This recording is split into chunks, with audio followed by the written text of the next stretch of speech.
I'm really thrilled today for the first instalment of this expert showcase series to have Manmeet Chowdhry with me. We're going to get straight stuck into the question, but Manmeet, do you just want to give a really quick kind of introduction for people that don't know you, who you are and your background? Yes. Hi, Claire. Thanks so much for giving me the opportunity to come on here. So my name is Manmeet Chowdhry, and I am based in London, and I help individuals through using the Demartini Method to overcome challenges holding them back from optimum performance in their personal and professional lives. You want to know a little bit about my background? Yeah. I've basically been in sales pretty much all my life, and I've used my degree in business management and combined that with what I've learned with Dr. Demartini through human behavior to bring through the methodologies for people to actually access that mainly in business area, but as I said, personal life that affects our businesses, as we know. So. Yeah, absolutely. And I actually met Manmeet during the breakthrough experience in London in February. Yes. Yeah. Okay, so let's get stuck into the question, which is, what are the best ways to get results from the Demartini method when you're working without a facilitator? Now, we had a quick kind of pre-recorded chat, and you mentioned how you'd used the method on the coronavirus right at the very beginning of lockdown, which I thought was really interesting. And so I know we're going to kind of go into that a little bit as well. Yes, I mean, I'd love to share this. And I think, I've been with Dr. Demartini since 2008. And what I understood, before I even did a facilitation course is I've got to put my own oxygen mask on before I help anybody else. And so I think that then, allowed me to practice and understand the questions and really understand it for myself so I could take myself through the method in order to obviously take people once I did the training. But interestingly, I did the training also first time round to understand it more for myself too. I think once you've had some deep shifts for yourself, you are naturally inspired to want to create that for other people. But I think, as Dr. Demartini explains, the method has over 1,000 uses. And I think anytime we feel an emotional reaction, whether it be a perceived positive or perceived negative, there's an opportunity there for us to ask the questions from the method to help bring our perceptions back into balance. Now, when the coronavirus kind of hit, I was here actually in February with Dr. Demartini was here. We had Carissa here, and we were just kind of joking around things if somebody used to sneeze. And so, like, I personally didn't have any emotional reaction to the virus until the day we had our Prime Minister speak. Yeah. And it was when he spoke. I didn't have an attachment around us going into lockdown, but I felt anger towards the virus for instilling so much fear in individuals. So that, as soon as I kind of felt that, and I like swore in my head towards it, I was like, there's an opportunity to do the Demartini method. And so actually, before I went to sleep, I started working on the trait. So the first thing was, identifying whether it's a virus, you can still, make it an individual and actually assess it through what does the virus do or not do that you're either admiring in your perception or that you're despising. So it's just like Dr. Demartini says, get very specific on, what specific trait, action or action do you perceive. Now, when we're working on an individual, it's an individual, but if I just said, well, what do I perceive, in the virus that I most dislike or despise, then I can still work with that. Does that make sense? Yeah, absolutely. So, so that was the trait that I chose. Now, as we know, we don't just work on side B, for resentment. You also, because your psyche, we know, has the ability to have both perceptions. So I go, well, what is it specifically I admire in my perception? And, naturally, we will go to things, there's nothing I admire about this virus right now, but that was my first. And I was like, come on, I know that obviously, there's the other side. So I said, actually, even though some other people might perceive it to be, a negative, I'm actually admiring in the way that it is actually affecting so many people. Because if I think about my values and my priorities, it's about having an impact on many. Yeah. And so the fact that it was having an impact on many, as I said, some people would perceive that to be negative, but I was actually admiring at the speed it was going, you know. Yeah. And it's almost like I was, you know, I was perceiving it to be a viral effect. You know, like literally, you know how when you put out videos and things and they go Absolutely, yeah. viral and things. Ah. So then I worked on, I had that as my admired trait, but I got to work. And I think, you know, when you look at the fact, what was really interesting is the first thing I did before I went to bed actually was actually own where and when I perceive I have instilled fear in others to the same degree as the virus, you Yeah. know. And when I owned that, like, that really calmed me down before I go to bed, before I went to bed, because I really couldn't go to bed with so much emotion. Yeah. And I was able to do that, and then also own where I was having an equal impact on people's lives as much as the virus was too, in my perception. So you know, I owned those two traits first, just so I could calm things down and get to bed. And that was really humbling. That was really humbling. And I realized where I do it a lot is when I'm actually teaching the method and when I'm coaching individuals. And I specifically, the one that really got me, like, from listing moments from my head into my heart, was the one where I actually had a client in a consultation, and she was, you know, not looking for the answers. And she was just like, no, but, you know, and just had lots of, you know, story around things. Until I shared with her, because she had a lot of always never in her language, which is very polarized. Until I actually explained the effects of that polarized type of language and what effects it can have on the body. And I explained about cancer. And literally within minutes, we got working. Yeah. And so when we finished, I said, so what was the shift for you from going that, you know, you wanted to run your story? And she goes, oh my God, you like scared me shitless when you talked about the cancer. Yeah. So that was what I was like, wow, I got somebody moving so much, because you know, the fear hasn't, that was in my perception instilled in individuals through the virus, was moving us for actually being under lockdown. So for me, again, if I look for like same or similar, but for me, that same was like, I moved her into action, and the virus is moving us into action, into lockdown and being away, you know, social distancing and things. So I had many moments like that, and it was that one that just, I had a huge heart opening, and you know, really connected to the virus in that moment, you know, seeing no difference. And I went to bed, and I kind of, as I go to bed, I set an intentions, and I set an intention to ask my intuition that when I wake up in the morning, of course, I was going to carry on doing the rest of the method, but if there is any other piece that can be brought to the forefront for me to help me love the virus, please bring it to me in the morning. And, you know, normally I would open my eyes quite slowly when I wake up, you know, just normal. But this is the, you know, I think one of the few times where my eyes just literally popped open like this. Yeah. And the question just came to me. And this is based on what I do perceive to be one of the most important universal principles that, you know, Dr. Demartini has shared with us, is the law of transformation.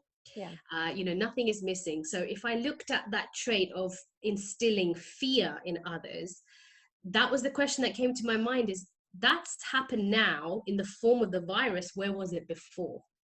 Because it has to be been there, and it's just transformed through time. So obviously I was relating it to the UK, because it's the UK, that was my moment of perception. So the moment of perception where I perceived the virus was instilling fear is, I went to that moment and asked myself, where was the other form prior to this? You know, obviously in the form of many. And I realized that as the Prime Minister was giving this speech, he was telling us we're going under lockdown.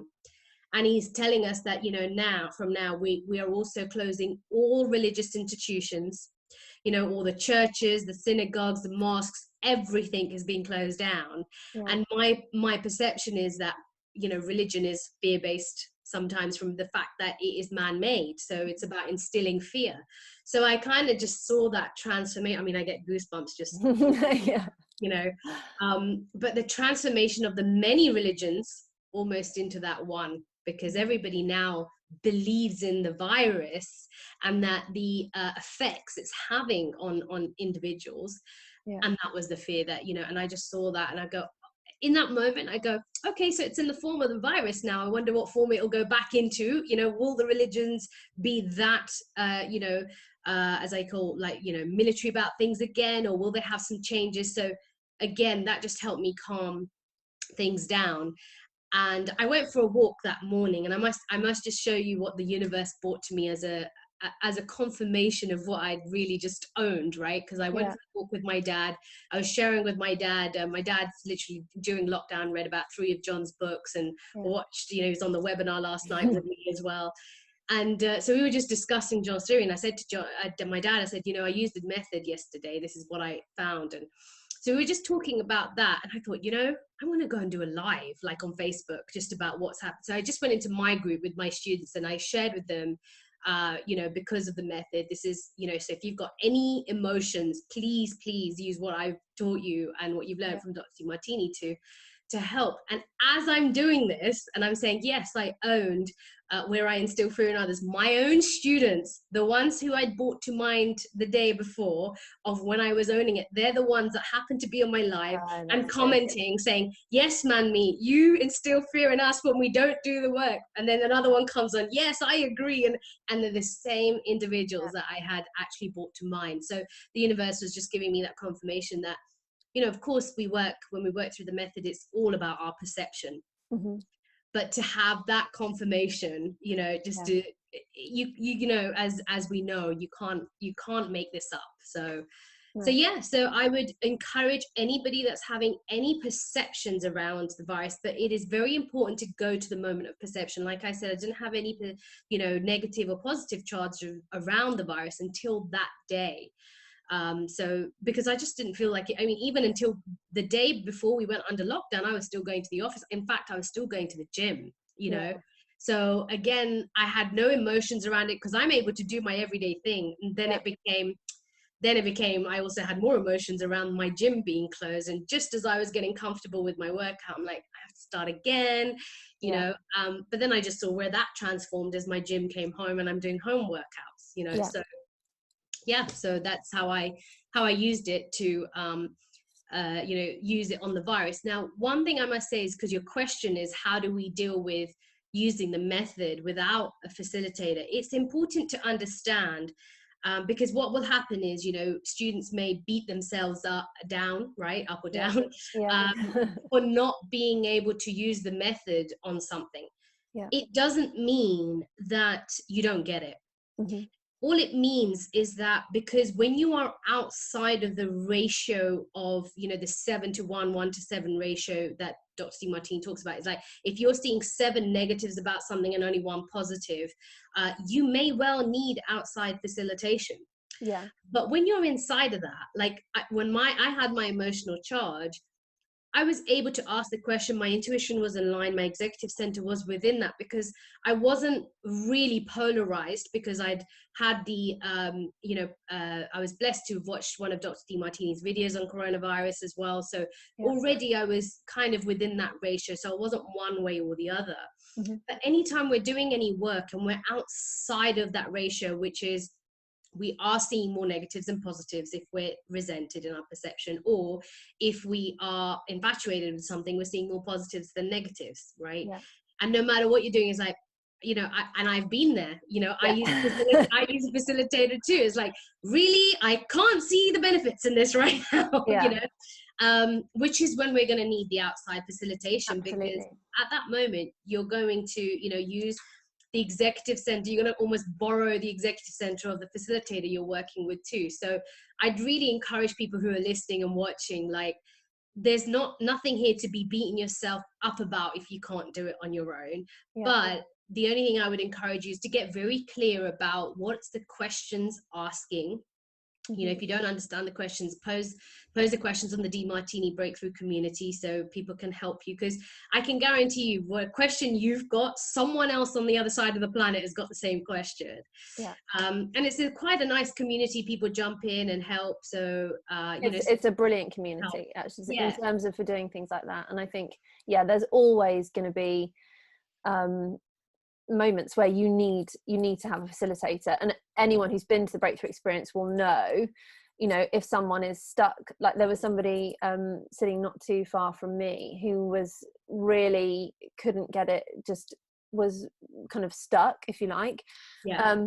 But then John was working with somebody, I don't know, like 3 or 4 rows in front of us, and him working with that person really like spurred the person next to me into the questions that he was asking, and, you know, possibly a little bit of the fear of being in, you know, in his laser vision. This is why, you know, at the breakthrough we ask you to pick the individual in your perception you despise the most, because if you work with that at the breakthrough with the help of the facilitators and Dr. Demartini, then the likelihood of you being able to, you know, reproduce the result using the same method outside is going to be very likely. But again, if there are other individuals that you resent just as much, or you infatuate with just as much, that's where you're going to need some help. Yeah, and definitely. And if you're running the story, like you said, if you're running the story over and over and over, that's when you need, but I think, being really specific and making sure that you're asking yourself quality questions and breaking out of that story. I mean, I just want to share, like, the first time I ever did the breakthrough, you know, sometimes there's a lot to take on, and where I was in my life, it was a lot to take on, because I'd come from a positive thinking type of industry, you know, and I'm like, what do you mean there's 2 sides? You know, I mean, I was one of those students with Dr. Demartini that was back and forth with, like, no, because I wouldn't take things at face value. So, but he had the patience, you know, and really helped me through that. But I only walked away with 3 questions, my first breakthrough, until I returned like a year or so. It was about a year, a bit later, because that really messed me up, because it was like, where do I do it? So the reflection and transparency question of column 2 and 9 of asking, where do I do it? What's the benefit if I'm seeing something to be perceiving that it is negative? So column 10. And what's the drawback? Column 3 of if I'm perceiving something to be positive. Now that for me was like a, you know, a mind, you know, absolutely. So I just went away with those, and anytime I would have a perception about something, I'd try and, you know, actually ask those questions. But I knew anytime I was too proud to admit I had something, I'd be like, no, I don't do it just as, you know, my form is better or something like that. I would come out with those comments, and I'd realize, this is something I'm going to need to work on later with somebody. Fantastic. Well, that's been so helpful, Manmeet. Thank you very, very much. I really appreciate your time. You're very welcome. I hope that's of help to anybody. Yeah, I'm sure it will be. I'm really sure it will be. Excellent. Thank you very much. You're very welcome. Thank you for having me. No problem.